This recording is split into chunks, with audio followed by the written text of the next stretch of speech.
Welcome back, everybody. It's so good to see you. Hope summer of 2019 is going really well for you. Welcome back aboard. We're going to look at Patrick Mahomes' contract extension, possibly one that he could sign in 2020. He's not eligible to sign one right now, of course, due to league rules and his rookie contract. But coming up in 2020 offseason, he'll be eligible to sign a new contract extension. The Chiefs can start talking to him about it at that time, whenever the league year starts in 2020. Now, the best way to describe what Patrick Mahomes' contract might look like once the Chiefs renegotiate with him is just big. His contract is going to be big. There's no other way to describe it. It's going to be massive compared to the salary cap that they have total for all the NFL teams to sign players with. Mahomes' contract is just going to be large. It's going to be kind of like dropping a whale in the middle of your favorite fishing pond. Yes, there's room for it, but there's no way to ignore it. And it's just going to be that large in scope. It's going to eat up a ton of cap space. Patrick Mahomes is that good, though. He's been that good in his first season winning the NFL MVP.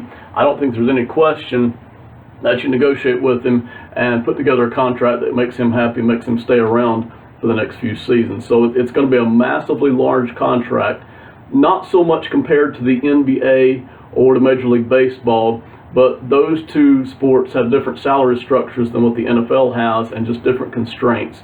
When you look at what NFL players are making and when you look at what NFL teams are winning right now and winning for the past decade, signing Patrick Mahomes to this kind of money that we're about to talk about is just going to be massive. It's going to eat up a ton of cap space, but I don't think there's any doubt that you do it because of what we've seen from Patrick Mahomes. He has been that good. So if in 2019 he puts together another season anywhere similar to what we saw him do in 2018, I don't think there's any question he's going to be getting the kind of money that we're talking about today. If for whatever reason in 2019 Mahomes were to take a step back, which I don't think is going to happen, but if for some other reason he were to take a step or two back, then you would see some of these numbers start to fall a little bit. Needless to say, though, he just looked that good in his first full season as a starter, so I think these kinds of numbers are justified. In the NFL, in terms of winning, they are very massive, however. So let's talk about it.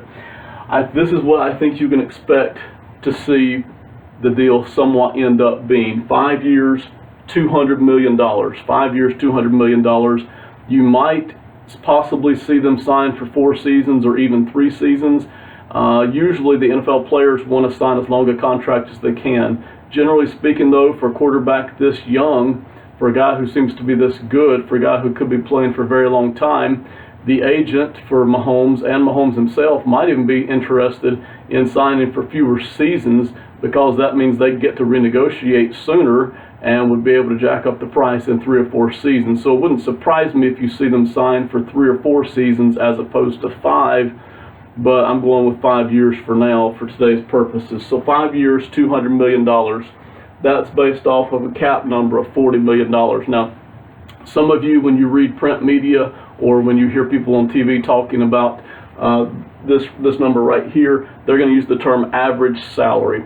I don't like the term average salary because I think it's confusing. In reality, average salary and cap number are the same thing, but I like to use the words cap number for this reason. Cap number and average salary always include the base salary and any bonuses for that year put together. So for me, it's kind of confusing to have average salary as your term when base salary is also included in that. It's very confusing to me, so I use the term cap number. Be that as it may, I think $40 million, which would be a record setter for the NFL, I think $40 million is a number that you could see Patrick Mahomes' contract approaching. Now, if I were Patrick Mahomes' agent, I'd be starting at a much higher price. I'd be asking for $42, $43 million a season, hoping to land on $40 million a season, hoping to get that 5-year, $200 million number put together. But that's what I think you'll see, at least this contract approach. We'll talk about that a little bit more in a minute because there's more things I want to get into with that. But average cap number, I think what you might see is $40 million,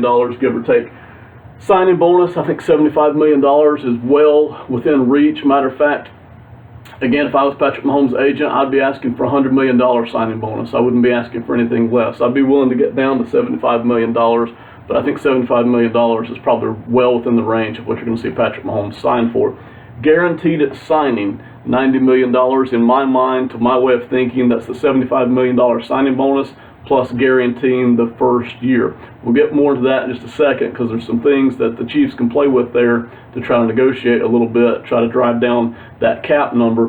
But for now, guaranteed at signing, $90 million, I think, is what you may see Patrick Mahomes end up with. And this is important. A lot of you, again, when you hear people talking on the internet or when you hear people talking on TV about these numbers, they will not refer to guaranteed at signing. A lot of times they'll talk about total guarantees. And to me, while total guarantees is not a meaningless number, it's a deceptive number, because a lot of times those total guarantees include, when you get to the year, say 2021, that year's salary is only guaranteed after a certain date, and that usually is the beginning of the league year there in March. So to me, that's a very deceptive number. If I was an agent, I would always only be concerned with primarily, first of all, this number, the amount guaranteed at signing, the amount, and that means the amount that if my player were to walk out and get injured for whatever reason, a freak accident or just practicing my sport,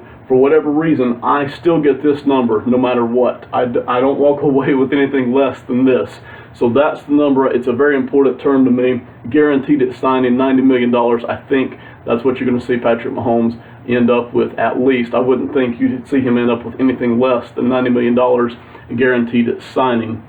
Now, for those of you who just wanted to get the brief overview, that's it right there. This is what I think fit. 5 years, $200 million, $40 million is an average cap number, $5 million signing bonus, and $90 million guaranteed at signing. Where am I getting these numbers from? Am I just pulling them out of the air at random, hoping that they kind of sort of fall into place in a year or so and make me look smart? No, here's where they're coming from. These are 4 of the highest paid quarterbacks in the league right now, which, by the way, most of you know that means 4 probably of the highest paid players in the league right now. There's a couple of other guys in there like Jimmy Garoppolo and Matthew Stafford. I just didn't have room to put them on the board. But these are the 4 of the newest contracts and 4 of the biggest contracts. And so I want to take a quick look at them to show you where I came up with those numbers right there for Patrick Mahomes. Right here is Russell Wilson. He's got a 4-year deal. His average cap number is $35 million a season, and his guaranteed at signing is $70 million. Now, he's got the newest one, and he's got more or less the biggest one. And so if you're Patrick Mahomes and you're Patrick Mahomes' agent, that's the contract you're going to try to be beating. We may see Dak Prescott sign an extension before then, and that would also affect the leverage that Mahomes and his agent have. But for now, Russell Wilson with 4 years, $35 million per, and $70 million guaranteed at signing. Those are the numbers that Patrick Mahomes will be trying to beat. Carson Wentz, a new contract as well, 4 years, $32 million average. That's the cap number right there. And then $66 million guaranteed at signing. You'll see in both cases, 70 and 66. I have Patrick Mahomes beating that by a good bit for this reason. Number one, he's very young, much younger than Russell Wilson. He's so far proven healthier than Carson Wentz. And by the way, he won the NFL MVP and was basically one play or one drive away from carrying the Chiefs all the way to the Super Bowl in his first season. So I don't think there's any question that he can beat these numbers. He's got the leverage to beat these numbers, provided that in 2019 he shows up with another strong season. Matt Ryan, same thing, 5-year deal, $30 million cap number, and then $95 million GAS. I may come back to that, but notice that his guaranteed at signing is much higher than the other 3 guys, but his cap number is a little lower. So I may come back to that in a few minutes. We'll try to work our way back to that. Aaron Rodgers, his contract is just a little bit older, but so is he. So he's got a 4-year deal, $33.5 million cap number each season, average cap number per season, and then $79 million guaranteed at signing. So these are the 4 guys. These are the 4 guys, along with Garoppolo and Stafford, that Mahomes and his agent will be trying to get past. Basically, each time a quarterback signs a new deal, they're trying to up the guy who signed the last new big deal, and certainly Patrick Mahomes is right there in the conversation with those guys, and certainly ahead of most of those guys in terms of on-field performance. I want to take a look now, just for a minute, at what a Patrick Mahomes contract might actually look like itself. Kind of piece it together. This is a very simple version. I don't believe in making things too complicated or complex, so I'm sorry if this is. This is a pretty simple version right here. This upper quarter right here is what a Patrick Mahomes contract would look like. You're going to see right here the $200 million, the $200 million in cap number. That's the total number he would be making right there, $200 million total. You'll also see the signing bonus of $75 million. That's what we had right here. Base salary each year. If you were to take the $75 million signing bonus, subtract that out of the $200 million. I'm sorry if this is confusing. I'm going to try to hang it simple. The $200 million total, subtract out $75 million in signing bonus. That would leave you with $125 million in base salary. Okay, and that $125 million in base salary divided by 5 seasons would be $25 million a season. Most NFL contracts aren't even like that. They're what most of you know as backloaded. For instance, instead of the first year being $25 million, the first year usually is 15. Instead of the second year being 25, the second year would be 20. Same thing for here. They're getting bigger by $5 million each season. So this would be 30 and this would be 35. No matter which way you do it, if it's even every season for the base salary or if it's backloaded, getting larger each season by $5 million, the total is the same. It's $125 million. Most NFL contracts are backloaded. I don't like backloading all my contracts if I'm an executive of a team. We'll get into that some other time, but most of them are. For this reason, the salary cap itself grows each season. If the league is healthy, and it has been, this is the projected cap for the next season, 2020, $200 million. It's been increasing by about $10 million a season. So each season it increases by $10 million. So a lot of NFL teams like to have their player contracts also increase each year. Problem is, and I'll insert this in very quickly, if you backload all of your contracts, say if your top 3 players, if you backloaded just those 3 contracts, very quickly you could be increasing your salaries by more than your overall cap is increasing. For instance, right here with Patrick Mahomes, his number would be increasing by $5 million a season. If your salary cap overall is increasing by $10 million a season, you've already spent half of that increase each year.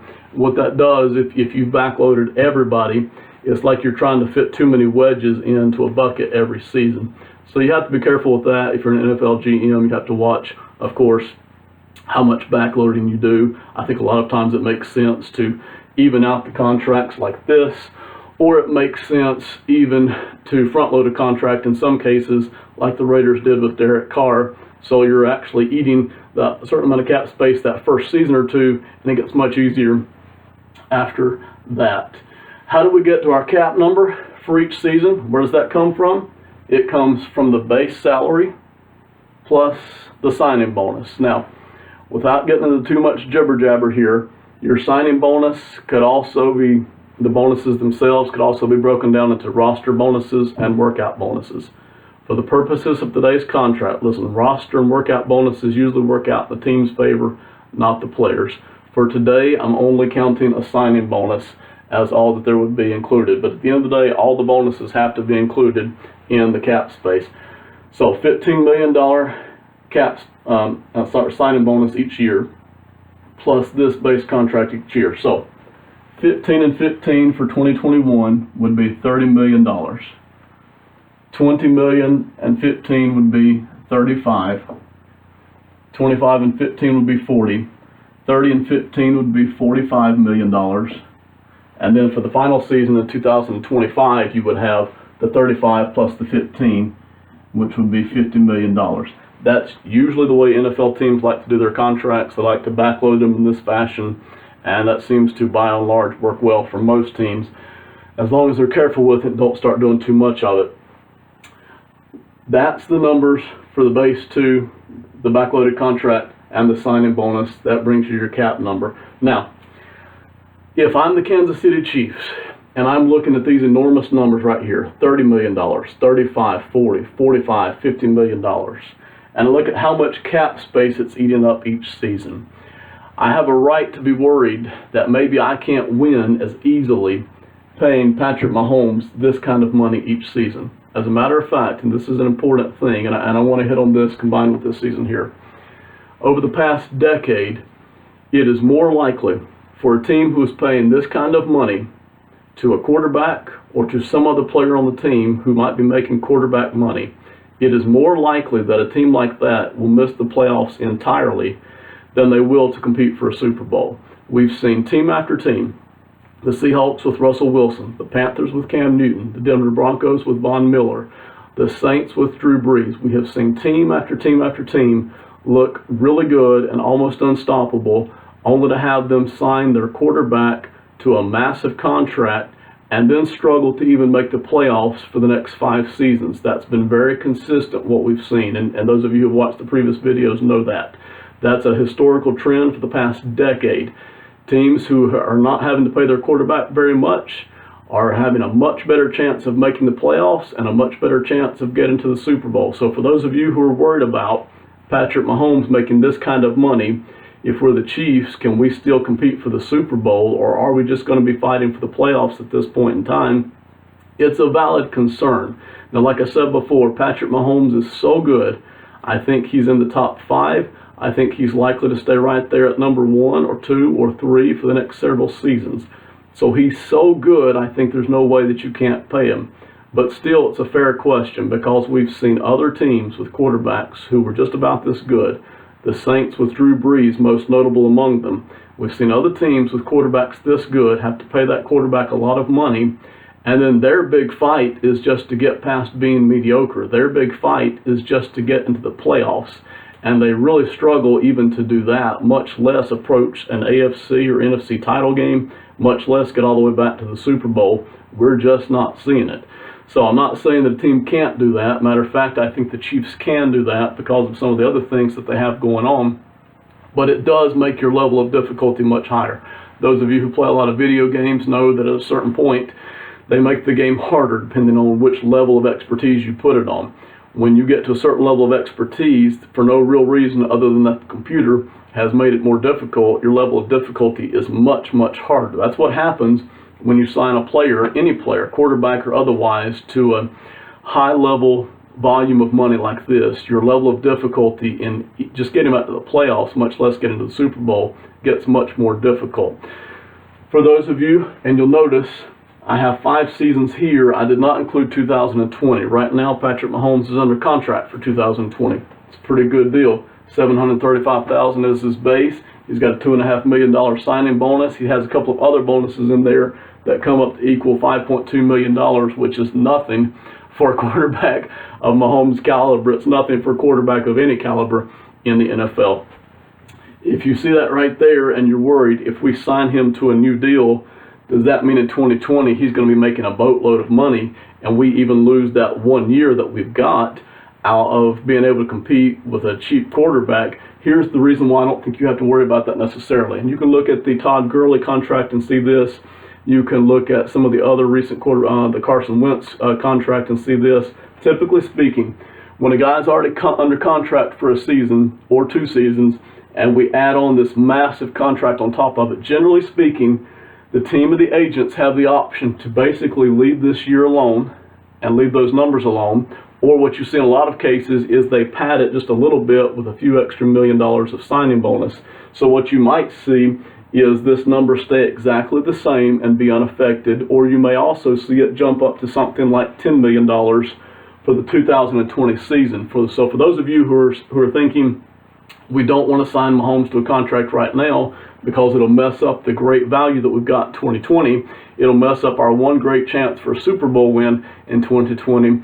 Typically, you don't have to worry about that because it's kind of an understood thing between the agent and the NFL teams that if they've already got a great discount on a guy for a season, the NFL teams don't want to ruin that. So part of the deal is you either up it by a little bit or you leave it alone and then you tack on the new deal on top of that. A lot of the insiders like to call that new money. So basically they've added all this new money onto this number right here. We're moving very fast through all of this. I know I've probably left more questions unanswered than answered, but I just wanted to give you a feel for this and for how big it is and for what the Chiefs may be looking at in the next off season. I want to hit really quick. If I'm the Kansas City Chiefs next off season and we're starting to work our way through negotiations with Patrick Mahomes, What are my goals? What do I want to get? And how do I go about doing this? If I'm the Kansas City Chiefs, the number one thing I'm worried about, this is basically the only thing I'm worried about, is getting this massive cap number down by a good bit. If for whatever reason I could get him off of 30 and get him at 25, that's $5 million I've got for a linebacker or an offensive lineman or you name it.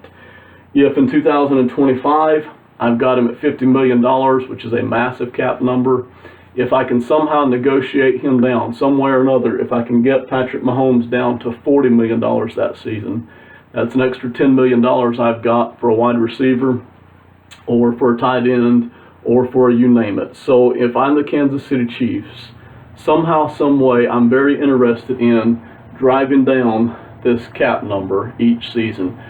How do I go about that? Here are 6 things that I've got to try to affect that. Number 1, ask for a discount. Listen, it's not a secret that Tom Brady, for the better part of this past decade, has given the Patriots a discount, a rather significant discount. He's probably playing for about 60% of what he could get on the open market.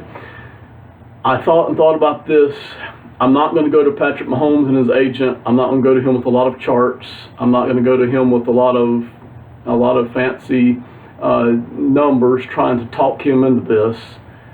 But we're all adults in the room, and I think the Chiefs have every right to, and I don't think the agent or Mahomes should be offended at this.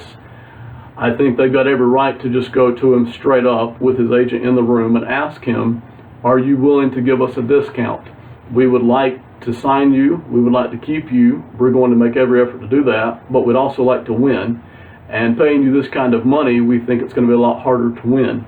And so if I were the Chiefs, I would just ask Patrick Mahomes straight up, are you willing to give us a discount like Tom Brady like Tom Brady has in the past given to the New England Patriots? He's not really given one this year too much, but he has for the most part of this decade. And I think that's a fair question to ask. And listen, if Patrick Mahomes and his agent say flat out, no, we're not interested in a discount, we're interested in getting every dollar we can get, if I'm the Chiefs, I shrug my shoulders and I move on. Okay, I respect the heck out of that, and I just move on and I start the negotiations. But the first thing I do is I ask for a discount. Patrick Mahomes, are you interested in trying to give us a discount, and do you trust us enough to take that money and turn it into a better roster for you so that you have a chance to win more Super Bowls and to get a higher visibility level? And I think it's a fair question to ask, and if he says no, then you haven't lost anything. Another thing I would do as well, I would talk early. League rules, you can't be talking to these players before a certain point in time. So the Chiefs cannot negotiate now. They can't talk to his agent now. A lot of things happen behind closed doors. A lot of things happen in secret. So who knows, they may already be putting feelers out there unofficially. Officially, though, you can't do anything. You can't talk. But the very first day that I could make official talks with Patrick Mahomes and his agent, I'm going to be doing that. I'm going to be talking to him as early as I can, and I'm going to be trying everything I can to get some good negotiations going, to put some good feelings and some good vibes out in the air. I'm not going to stall. I'm not going to put him off for a few months or a few weeks. We're going to get out there and start exchanging some numbers and start talking our way through this deal and start trying to figure out where our really medium and common ground is. Number 3, and this is the best one the Chiefs have by far. The best way Kansas City Chiefs have to get these massive cap numbers down every season, the best way they have to do that is to come up with a higher number of guaranteed at signing. Basically what that means is you can increase the signing bonus. You could also, instead of usually most teams guarantee the first season or two, you could start guaranteeing the first 2 or 3 seasons. Forget the workout bonuses, forget the roster bonuses, just start guaranteeing a higher number of money. So basically what you could do, instead of having a guaranteed at signing of $90 million, you could start working your way up to a guaranteed at signing of $120 million or $130 million. And those are massive guarantees for NFL players. They're not massive guarantees for Major League Baseball. They're not massive guarantees for the NBA, but they are for the NFL. So if you wanted to be the Chiefs and start driving this guaranteed money up, way past 90, way past 100, up into the 120, 130 levels, I think that would interest Mahomes. I think that would interest his agent, in exchange for, not for nothing, but in exchange for these cap numbers starting to fall each season, so that maybe you could get it down to $23 million and $30 million and again 30 million and 40 and 45. Anything you can to save money, and that money gets over to other players so that the roster is better. That's going to be your best one, is to guarantee a higher amount of money and to try to drive down this cap number. Also be flexible with the years. Listen, I'm sure if you're Kansas City, you'd like to tie them up for 5 or 6 seasons. Mahomes, usually players want that. Usually players want that long contract because they're typically their career is not very long, and they know one injury could wipe them out. But if you increase the guaranteed at signing, Patrick Mahomes and his agent might be more interested in only signing a 3-year deal or 4-year deal, and the Chiefs could be flexible with that in order to get the cap number down. Another thing is incentives. Incentives are tricky because the collective bargaining agreement is about to run out for the NFL. That's another reason for the red line right here. Nobody knows what's going to happen with that. If anybody tries to tell you that they know what's going to happen with that, they don't. The players don't know. The players' union doesn't know. The NFL league office doesn't know. Nobody knows what's going to happen with the next collective bargaining agreement. The next CBA for the NFL could change how much projected cap there is for the players. It could change how big a piece of the pie they're getting. If the decisions that the NFL makes for the next CBA aren't very good, it could drive down the entire revenue stream for the NFL. We don't know. It could also change the amount of signing bonus, or the way that the signing bonuses are doled out. It could change the roster bonuses, the workout bonuses. It could change the way the base salaries will work. It could change everything. So we don't know what's going to happen with that. Right here, the CBA is going to run out. We don't know what's going to happen with that. And because of that, the incentives thing is not as good a tool as it would be at other times. But basically the incentives work out to where if you have enough players playing off of incentives, you know that some of them are going to make it and some of them aren't. So even the ones who make it, you've got to put them on the cap number for the next year. The players who don't meet those incentives kind of counterbalance that. So it's a great way if you're an NFL team, and listen, the Patriots have done a great job of this over the year. I'm sorry to keep referring to them. They've done a great job with these incentives because you know a certain number of players aren't going to make those. But you could work incentives into the contract. I don't know if Mahomes is going to be interested in that or not, but it's something you can at least talk about. And the last thing here, if you're the Kansas City Chiefs, don't stall. I wouldn't get heavy-handed. I'm all in favor, usually, when you're in contract negotiations, of stalling, of buying time, of trying to push things out, just to kind of give the other side a little bit of time to think about things. In this case, you're not just signing a player. You're signing your quarterback, and it's your franchise quarterback, and it may prove to be the best quarterback in the NFL over the next decade. If that's the case, he's not just a player on your roster. He's actually a partner with you in trying to win and trying to win Super Bowls for the next decade. So I wouldn't use a lot of heavy-handed tactics and stalling tactics when trying to deal with Patrick Mahomes or his agent. At the end of the day, we're going to get him what he needs to be happy because I think he's just that good. And even if it means that getting back to the Super Bowl is much more difficult because of how much money we're having to give to him, he's too good to let go. You can't just trade him away and get another rookie quarterback. You'll never again, probably in any of our lifetimes, will the Kansas City Chiefs have a quarterback as good as Patrick Mahomes, at least based on what we've seen. And again, it's just one season. We're expecting to see a second season of somewhat similar results before we hand out this kind of money. Based on what we've seen, though, the Kansas City Chiefs have hit the absolute jackpot with Patrick Mahomes. So you've really got to pay him. At the end of the day, he's really got most of the leverage in this situation because he could always just walk out after a couple of franchise tags if it came to that. So if I was Kansas City, I really wouldn't be interested in trying to franchise tag him or stall or trying to use the usual negotiation tactics to wear him out. At this point, I want to have good relations with Patrick Mahomes. I want him to feel great about the organization. I want him to feel like he can trust us. And even if, listen, I'll close with this. Tom Brady, for the first few years of his career with the Patriots, did not give the Patriots a discount. It wasn't until around 2010, 2011, 2012, you started seeing Tom Brady give these discounts. Why? Because he trusted the organization, because he'd married somebody who was making more money than he was, and because he'd already done some winning. So if you're Patrick Mahomes and you're the Chiefs, even if Mahomes doesn't give you a discount right off at this point in his career, it may be later on he's more willing to negotiate and restructure with you in more favorable terms because you paid him this money up front. So if you're Kansas City, I wouldn't suggest stalling. or trying to hit him with too many franchise tags, I'd go ahead and get him locked up to whatever money I needed to do that with. All right, thank you so much. If you got comments, hit me up with them. I may even start, and I apologize, a lot of times I don't have time to reply to all the comments, but I may even start working them into future videos. So if you got comments, if you think some of this is too confusing, or if you think I'm an idiot, or if you like what you're seeing, whatever it is that you got in your mind, let us know. Thank you so much. We'll see you next time. Goodbye.